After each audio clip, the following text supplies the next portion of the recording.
Oui, Madame Véronica Pantillon, vous avez la parole. Oui, Monsieur le Président. J'aurais une question concernant ce chapitre. Donc, pour des raisons de délai, nous n'avons pas pu déposer cette question jusqu'à midi aujourd'hui. Donc, elle est arrivée un peu plus tard, c'est début d'après-midi. Parce que nous avons appris seulement ce matin que dès le 10 décembre, donc dans moins d'une semaine, les élèves du centre scolaire de Colombier ne bénéficieront plus du renfort bus.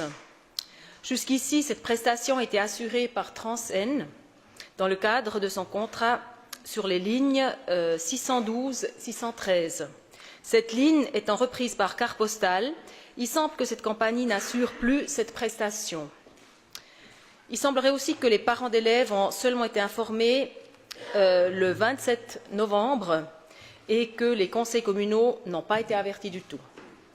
Donc, est-ce que le Conseil d'État peut nous éclairer à ce sujet? Est-ce que ces courses ont vraiment été supprimées?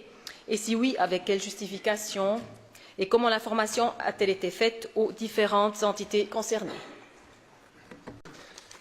Très bien. Et je termine par la question relative à Sescol, je crois qu'on peut l'appeler ainsi.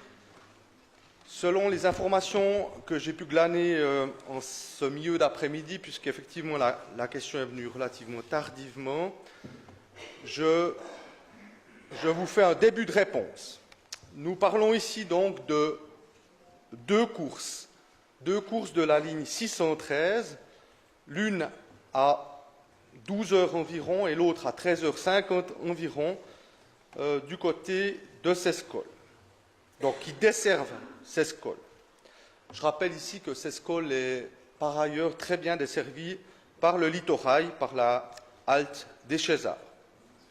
Ces deux courses étaient fournies jusque-là à bien plaire, sans être portées à l'horaire officiel, ce qui est problématique puisque cette offre n'a donc pas fait l'objet d'une facturation aux communes directement concernées. Facturation qui, vous le savez, est réalisée via les points qualité au pot commun. Il s'agissait d'une inégalité de traitement, d'un petit privilège historique qui a été remis en question au moment du lancement de l'appel d'offres sur les lignes 612-613.